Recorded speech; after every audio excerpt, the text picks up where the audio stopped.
ومن عظيم سماحته صلى الله عليه وسلم دعاؤه للمشركين رجاء أن يهدي الله قلوبهم للإسلام.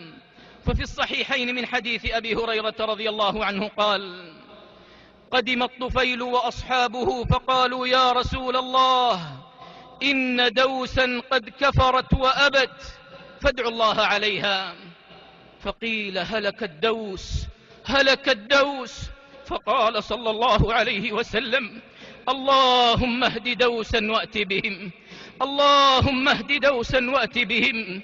ولقد فطن إلى ذلك يهود، فكانوا يتظاهرون بالعطاس عند النبي صلى الله عليه وسلم رجاء أن يدعو لهم بالرحمة، فلم يحرمهم صلى الله عليه وسلم من الدعاء لهم بالهداية والصلاح.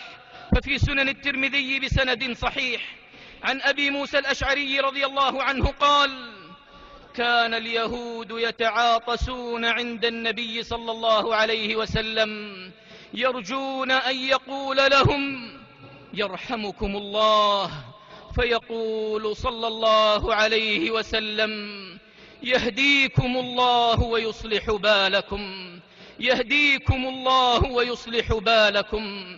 وصدق الله إذ يقول: وما أرسلناك إلا رحمة للعالمين.